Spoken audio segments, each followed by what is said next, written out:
It's my pleasure to announce or introduce Katherine, Raby, and Tyler Provost. Am I saying that correct?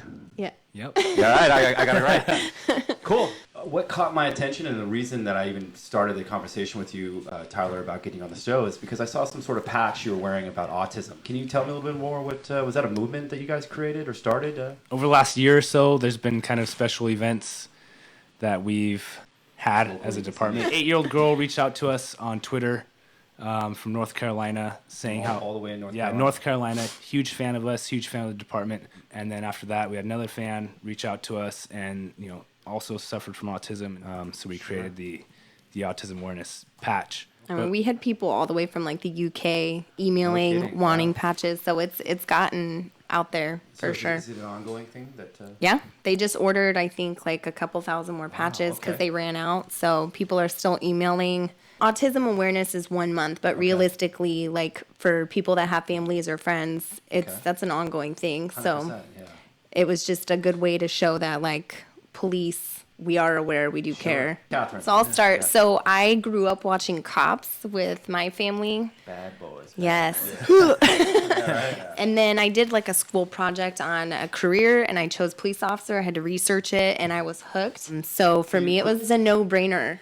Well, my dad's a retired sergeant from Gilroy PD. Okay. So I was kind of born into the law enforcement.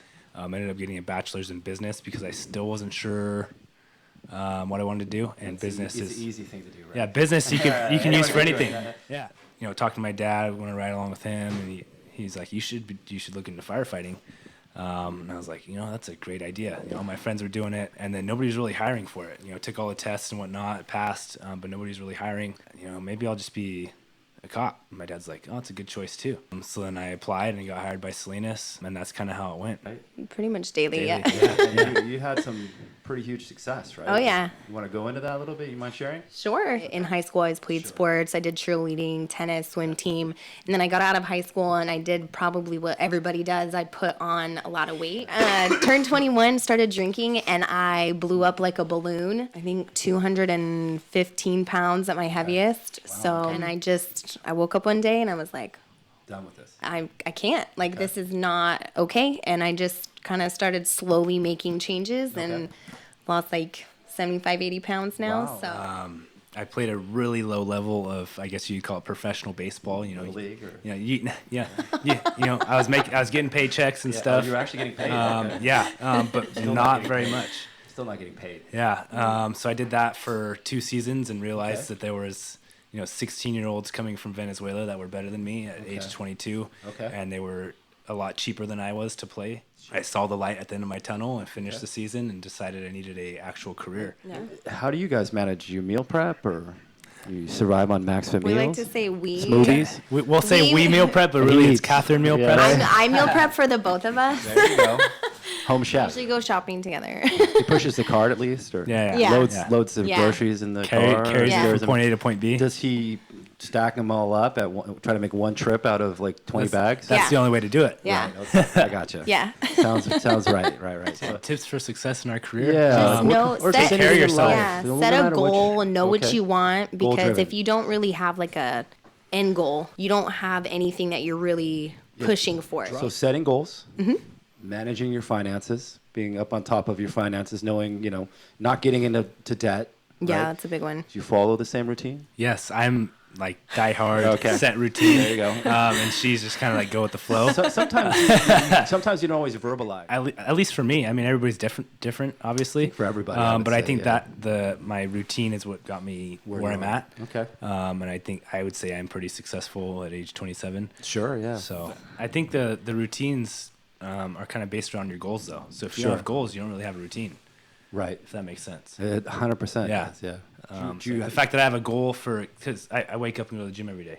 Okay. And that's my routine, that and then go to work. I mean, Sure. It's not much of a routine. I just feel like the new chief has come in and kind of, the way policing is now versus 20 years ago is it's much more community oriented. Okay. So by telling people, reach out to us if you have a problem, even if you think that it's not that big of a deal, if it's a big deal to you, then we do care, and we are going to respond, and we're going to do what we can to help you out. We're trying to close that gap. We're trying to make it so that we're more accessible to people. You know, a lot of people are a lot less likely to see a cop driving and flag them down. But if you can reach out on a social media platform and have an officer respond to you personally, people, that they'll react to that. What we ended up doing, we created these packets, had like a little get together. It was kind of last minute.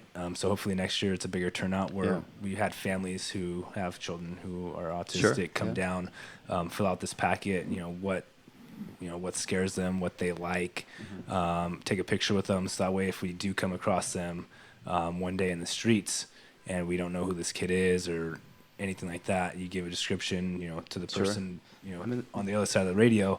They look up, in the folder. I see. This could be him. This could be him. This might be his address. This might be his parents' phone number. So if you see somebody acting like, just bringing more awareness. It's just bringing more awareness and letting families feel more confident that we have better knowledge now of how. So they basically opened up to whoever wanted it. So if you are interested in doing it, you have the opportunity to do it. I believe when they first got here, they were recording 7 days a week and live on Friday, Saturday nights. And now they're, I think, 5 days a week with still live on Friday, Saturday nights. But it's more stressful than a regular 10-hour shift because you have cameras in your face and you're actually actively looking for stuff to do. There's no downtime.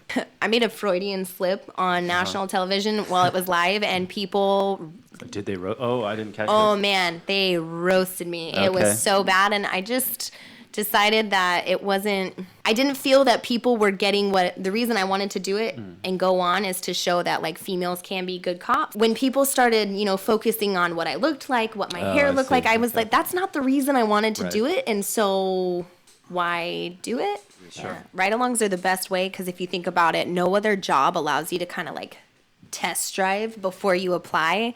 And that's what a ride-along is. You get to see, truly, it's not just the exciting stuff that you see on Cops or Live PD, because obviously they're going to air the exciting stuff. It's a lot of paperwork. Yeah. Sometimes it's just a lot of sitting, driving around in your car. We get called to everything from there's a dead cat in the road that we need to go clean up because for somebody, that's a big deal, to armed robberies. So the spectrum is huge. And like I was telling you earlier, some people feel like they can't complain or they don't call in because they don't think we're going to think it's a big problem. But if it's a big deal to you, it's a big deal to you. So we'll respond no matter what. If they want to, if anyone's interested in going on a ride along or getting more information on working for the best department ever, we're biased, but we have a recruiting officer, Officer Dave Poland. He sets up ride-alongs if you're interested in being a police officer. If you're not interested in being a police officer and just want to ride along, you can just contact the front desk, and there's kind of a wait line. But I'm always open to ride-alongs. I enjoy it. I enjoy teaching people what we actually do, explaining why we do stuff. Thank you so much, Katherine. Thank you, Tyler. Thanks for having us. Thank you. It's been awesome. Yeah, you got all the information you need today. This has been number 13. Finish out. Wrap it up, Brian. Thank you guys, everybody, for watching, for listening when you listen to this on the podcast. Everybody have a great day. For Kris Spencer, I'm Brian Meek. Thank you, Tyler, Katherine. We're out of here. Deuces.